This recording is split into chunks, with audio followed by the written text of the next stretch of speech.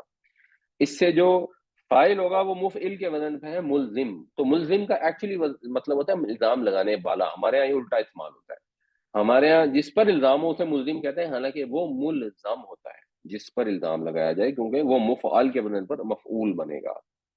اسی طرح ایہان جو ہے یہ اہانت، توہین کرنا، ہونا کا مطلب ہوتا ہے ہلکا ہونا، تو کسی کو ہلکا کرنا، کسی کو گھٹیا کرنا یا سمجھنا، یہ اہانت ہوتا ہے۔ انفاق خرچ کرنا، احیاء زندہ کرنا، اب یہ سب افعال کے وزن پر ہے۔ اتمام بھی افعال کے وزن پہ، تمام کرنا، پورا کرنا، جیسے اتمام حجت کا لفظ ہے۔ پھر ایک لفظ ہے مرشد، مرشد جو ہے یہ ارشاد سے ہے مفعل کے وزن پر، رشد کا مطلب ہوتا ہے ہدایت، تو مفعل ہوگا ہدایت دینے والا، تو مرشد ہوتا ہے جو ہدایت دیتا ہے، رہنمائی کرتا ہے۔ ہمارے یہاں عام طور پر اس کو مرشد کہہ دیتے ہیں، خاص طور پہ پنجابی میں، تو اصل لفظ ہے مرشد۔ مرشد وہ ہے جو مرید ہوگا، مخلص اخلاص کرنے والا۔ احساس کا لفظ بھی افعال کے وزن پر ہے، ایذا بھی افعال کے وزن پہ ہے، کسی کو تکلیف دینا۔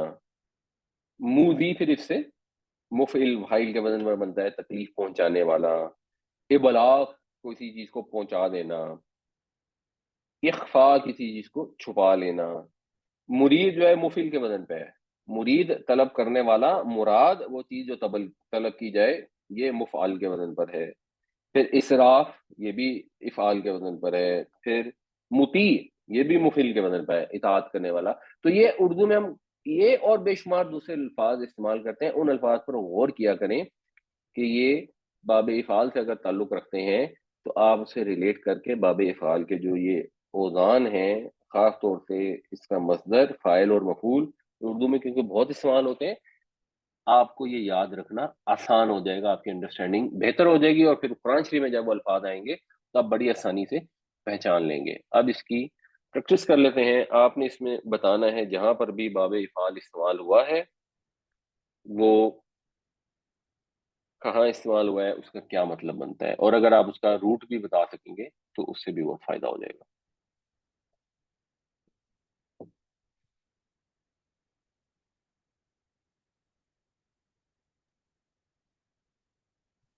ایمان حکم میں تھا، ایمان حکم میں، ٹھیک ہے، باب افعال ہے، بالکل صحیح، افعال کے وزن پر ہے ایمان۔ اس کا روٹ ورڈ کیا ہوگا ایمان کا؟ جسے ایمان کا روٹ ورڈ کیا ہوگا؟ ایمان کا آگا الف واو اور نون تھا، الف میم اور نون ہوگا، میم اور نون۔ اچھا شکیل صاحب کیا بتا رہے ہیں؟ رعوف تو اگر دیکھیں میں نے یہ نا سائڈ میں وزن بھی لکھ دی ہے، مثلا یہ رعوف ان میں سے کسی سے ملتا ہے؟ نہیں، نہیں ملتا نا، تو رعوف نہیں ہے۔ اور کون سا ہے؟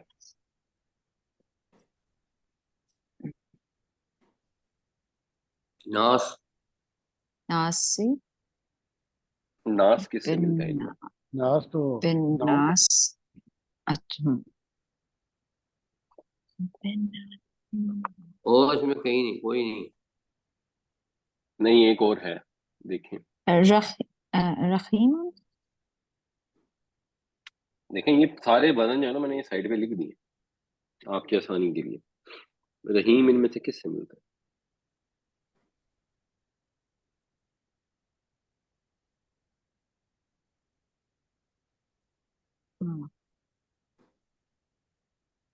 یدیو سالی یدیو یدیو، یدیو کس سے ملتا ہے؟